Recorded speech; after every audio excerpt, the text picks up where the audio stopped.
Chut Maria Rabotai, que Hachem vous protège, vous donne la santé et la joie. Je voudrais vous prouver que c'est Hachem qui décide la vie et la mort. Ouais, c'est Akadosh Baruch Hu. Bien sûr, vous le savez tous. C'est Hachem qui décide. Mais là, vous allez écouter quelque chose de magnifique. Je devais partir en Argentine. Il y a monsieur César, qui est le monsieur qui me prépare mon séjour en Argentine. Il a tout préparé, mais malheureusement, sa mère était déjà malade, mais là, elle est tombée dans le coma, un coma grave. Parce qu'elle avait la grave maladie, et la grave maladie, vraiment,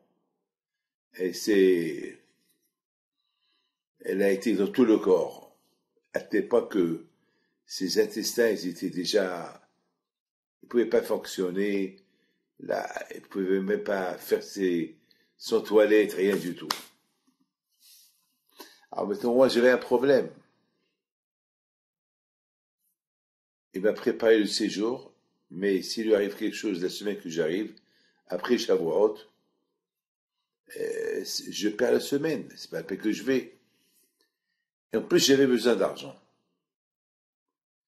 Alors, j'ai pris Hachem, j'ai dit Hachem, toi, tu donnes la vie, tu enlèves la vie, tu ajoutes la vie, tu peux tout faire. Hachem, il faut que tu m'aides. Et c'était aux alentours de Shavuot. J'ai dit Hachem, si je vais pas, je vais avoir un trou dans la trésorerie de la yeshiva. Mais si je vais pour rien, c'est pas la peine. Alors Hachem, aide-moi. J'appelle César, je lui dis, écoute, j'arrive. Il me dit, tu arrives? Mais tu sais que ma mère, elle est malade, elle est gravement malade, elle va mourir d'un jour à l'autre. Je lui dis, la mort, elle peut attendre. Moi, je viens. Et je suis parti avec l'espoir que Hachem, il va lui donner encore quelques jours à vivre pour ne pas que le fils il soit perturbé. Je suis parti.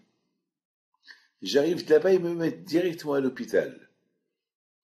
Je vais la voir, j'ai lu Tehillim, et le directeur de l'école, de l'hôpital, il me dit, Monsieur César, il m'a dit que sa mère, elle va vivre cette semaine. Il me dit, c'est pas possible. Elle est mourante. Elle va mourir d'une minute à l'autre. Je dis, si Dieu veut jusqu'à jeudi, si elle doit mourir jusqu'à jeudi, parce que cette semaine, j'ai besoin de lui. Hachem, il a besoin de lui.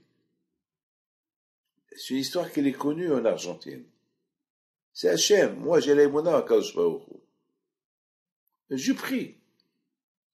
Il faut être connecté. C'est comme deux fils électriques. Lorsque tu les colles, il y a l'électricité qui passe.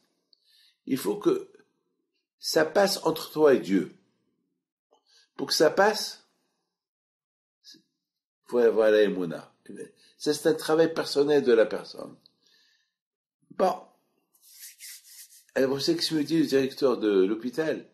Eh ben, si elle reste vivante, alors là, je dis quoi, tu deviens juif? Il me dit, non, je sais pas. Moi, moi, je vois les machines. Moi, je vois le corps. Mes amis, elle est restée vivante jusqu'à jeudi. Je devais prendre le vol jeudi soir. Mes amis, elle est morte jeudi matin. J'ai été à l'enterrement et de là-bas, je suis parti à l'aéroport. Voilà, mes amis, mon histoire. L'histoire, Haïm ve'amavet v'yad Hashem. La vie et la mort, elle est entre les mains de Akadosh Baruch Hu. C'est Akadosh Baruch Hu qui décide. C'est Hashem qui décide. J'ai été beaucoup de fois voir des gens qui sont mourants. Et Akadosh Baruch Hu leur a donné la vie longue. C'est pas le médecin qui décide. C'est Akadosh Baruch Hu qui décide. Et grâce à Dieu, cette semaine en Argentine, je l'ai bien passé. Monsieur César était avec moi. Il m'a accompagné de partout. J'ai fait mes cours de Torah jusqu'au jeudi matin, que le jour que je devais repartir chez moi à la maison. C'est tout, mes amis. J'étais ici au Canada. J'ai été voir un malade de le coma. Il avait fait un grave accident de voiture. Je suis parti le voir dans le coma. Et je sais pas. J'ai vu un stylo.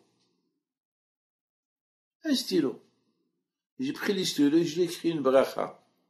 Et j'ai dit à sa mère, ce stylo-là, si Dieu veut, Bisrot Rabbi Pinto, il se lève, il me le ramène. Eh bien, mes amis, 5 ans plus tard, il est venu me voir un juif une fois à Paris. Il me pose un stylo sur la table. J'ai rien compris. Et il me dit, c'est le stylo que vous m'avez donné lorsque j'étais à l'hôpital au Canada, dans le coma, vous avez dit à ma mère qu'un jour je vous le ramène. Voilà, je vous le ramène. C'est pas moi le miracle, c'est Hachem. C'est la mère qui a pris le stylo. Elle a dit, voilà, mon fils, il va se lever. Et il va écrire avec ce stylo, il va le redonner à Rabbi David.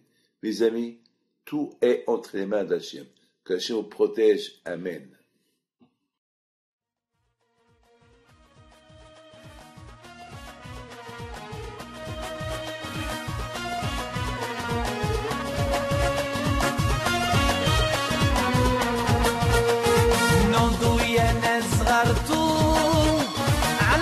حي بنتو وقف لنا زي خوت